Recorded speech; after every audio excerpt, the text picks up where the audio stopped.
So ayun, inyo what's up mga kabagis, this is Jubilito TV Official at eto na naman po muli ang isang edisyon ng ating reaction video mga kalingap mga katekram natin, no? So bago po lahat, syempre po, mega love shoutout po muna kay Kuya Bal Santos Matubang, kay Kalingap Rab, sa Tekram community, kay Sir Tekram, kay Tatay Ramil, kay Tek June, kay Tek Poren, at sa lahat po ng sumusuporta po no, sa community po ng Tekram at sa Team Kalingap po, mega love shoutout po sa inyong lahat.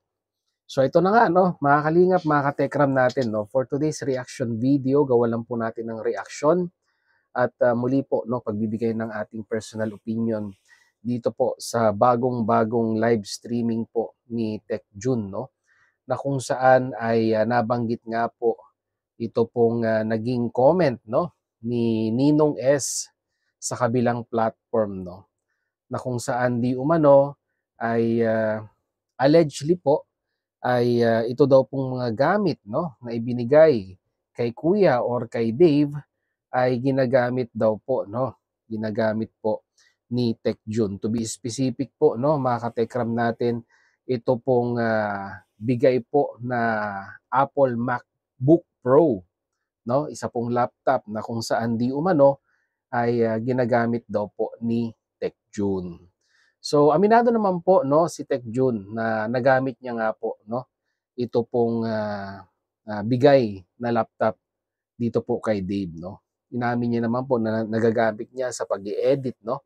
At may mga kadahilanan po no, technical reasons kung bakit niya nga po nagamit no or ginagamit po yung laptop na ibinigay kay Kuya no. To be specific, sa pagta-transfer po ng file, lalo sa mga pag-i-edit po ng video, lalong-lalo na pagkuha po no sa iPhone. Yung video ay mas madali nga naman talaga pong i-transfer pag ang gamit mong laptop ay gawa rin po ng Apple, no? Yung po yung pinaka specific na kadahilanan po kung bakit nga po ginagamit or nagamit po ni Tek June yung pong bigay na laptop, no? Dito po kay Dave. At kung sa tingin po nung nagbigay o nung nag-sponsor ng laptop ay mali po yung paggamit, ay humingi naman po no ng dispensa or paumanhin ito pong si Tek June no doon po sa kanyang nagawang paggamit nung Apple MacBook Pro po no, mga katekram natin. So bukod pa doon sa mga napag-usapan po ay napag-usapan din po yung motor no, na di umano ay parang pinag-iinteresan at bakit hindi hindi nga daw po ibinibigay as of now. Ang sagot naman po ni Tek June diyan, mga katekram natin, ay yung motor ay nandyan lamang po no. Nandyan lamang po, naghihintay lamang po ng tamang pagkakataon or yung sinasabi po natin na hinihintay lang po si Kuya no na pumunta or sabihin na natin magharap-harap sila sa barangay para once and for all ay maibalik or makuha niya na po no yung mga gamit niya na naiwan po diyan po sa Tekram House or sa Tekram Residence no. At nabanggit din po diyan yung pong combo set or yung parang drum set na parang i-donate ay pwede rin naman daw pong kunin. At dito po nagbigay ng medyo mahigpit na paalala ito naman pong si Tek June patungkol naman po doon sa naibigay na pera no, kung magbibilangan na naman with a span of 4 years, ito total na naman po nila ay sabi nga po ni Tek June, ang perang 'yan no ay talagang nakalaan po no. Talagang nakalaan para po sa pag-aaral ni Dave or ni Kuya po no, mga katekram natin no. So talagang kwan 'no, mga katekram natin, ang hinihintay lamang po 'no, ng Manalastas family ay makipag-coordinate. Ito pong, si kuya, do'n po sa pamilyang dati niya pong, sabihin na nating kinonsidered na part ng kanyang buhay 'no. 'Yun lang naman po yung hinihintay.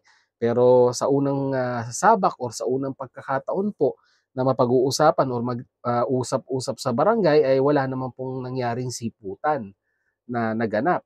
So, ang pakiusap lang through kwan nga po, through proper channeling and proper communication po ay makipag-ugnayan itong si kuya, no? Kung ayaw niya na pong pumunta doon po sa Tekram Residence ay nandiyan naman po ang barangay na kung saan po nakatira sila Tatay Ramil at doon sila magharap-harap. At malugod po no, sa puso at kalooban ng Tekram family na ibabalik po kung ano man yung mga ibinigay or kung ano man yung mga pag-aari po no ni Kuya, no? At sabi nga po ni Tek Jun, bakit kailangan pa pong Bakit kailangan pa pong ipahayag sa social media ni Ninong S yung mga ganitong bagay-bagay, pwede naman pong no? Pwede naman pong kontakin privately, di ba? Ito pong Manalastas family regarding po dun sa kanyang concern. Pero ayun nga, pati si Tatay Ramil ay ganoon din po ang kanyang katanungan. Bakit kailangan pang si Meta nga daw po ang kailangang pinakasandigan pag meron pong mga ganitong usapin, no? Kaya once again, ready to collect po ang gamit ni Kuya sa bahay po ng Manalastas. Ang motor na di umano'y na kwan pa nga po no, allegedly ay kinasangkapan pa no. May isa pang kinasangkapan para lang po makuha ang motor na ang palabas ay papalinis.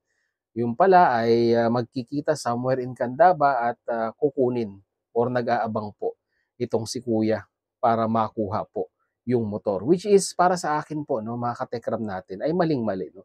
It is a sign of, kagaya nga po ng sinabi ni Tek Jun, it is a sign of disrespect no? Doon po sa pamilya. No? Bakit kailangan mo pang gumamit ng ibang tao para po kunin yung motor? Kung po pwede naman na pwede kang ikaw mismo no? Ang kumuha nung mga motor na yan or kung ano man yan. Pero sabi nga po ni Tek Jun ay nasa isang safe na lugar, no? Kumbaga parang sabi niya nga po ay hindi na napupunasan or hindi na po nalilinisan at napagtanto niya po na baka pag ginalaw niya ay baka masabihan na naman po siya ng mga sponsor na pinag-iinteresan yung pong gamit ni Kuya, no? At ito nga, hindi na rin nakatiis si Tatay Ramil dahil nga po sa halos kalagitnaan ng live streaming ni Tek Jun ay sumingit po siya at talagang alam naman po no, alam naman po at ininsist ni Tek Jun na si Tatay Ramil nga daw po ay nililimitahan yung paggamit ng mga gadget dito po sa kanilang bahay, lalong-lalo na po no sa mga bata. At hindi po exemption ito pong si Kuya. At na-shock nga po siya dahil siguro po i-chinek ang browsing history ng laptop at ayun, meron po pala siyang pinapasyalan, no? Meron po pala siyang pinapasyalan na website na kung saan ay sabihin na nating hindi naaakma, no? Para sa akin po, yun po yung aking kwan dito, analyzation, na hindi po naaakma sa kanyang edad. No? Hindi ko na po sasabihin kung ano pong website yon. Siguro kayo po ay ma-analyze nyo na rin po no? Kung ano po yung ibig sabihin ni Tate Ramil, kung ano yung website na pinapasyalan nitong si Kuya. Kaya nga po talagang mas lalo pong naghigpit ito pong si Tatay Ramil regarding nga po no, sa pagpapagamit ng mga gadget sa kanyang mga anak. No? So once again, mga katekram natin, ang MacBook, ang motor, ang combo set, especially po yung cash na naibigay po ng mga sponsor, gagamitin po sa pag-aaral ay nandyan lang po, no? Readily available to collect. Basta makipag-ugnayan lamang po itong si Kuya sa Manalastas family. At kung ayaw niya na pong pumunta sa residence ng Manalastas, nandyan po ang barangay na pwede pong makipag-coordinate at doon po sila mag-usap-usap para once and for all, no, mga katekram natin, mai-close na po sa chapter ng buhay ni Kuya at ng Manalastas family ang bangungot na kwan po, no, ang bangungot na naidulot po ng issue na ito, ng pag-alis niya po sa buhay po ng mga Manalastas, no? Kung gusto po ng proper closure, meron pong tamang paraan. At kung ayaw, no? Kung ayaw makipagkita, andiyan naman po ang magulang, nandiyan naman po si Nanay Apple na biological mother na pwede pong makipag-coordinate sa Manalastas family para po sabihin na nating maibalik na lahat-lahat, no? Lahat-lahat. Sabi nga po, lahat-lahat ng nasa listahan ay maibalik na po at wala na pong maging sumbatan dito po sa social media. So yun,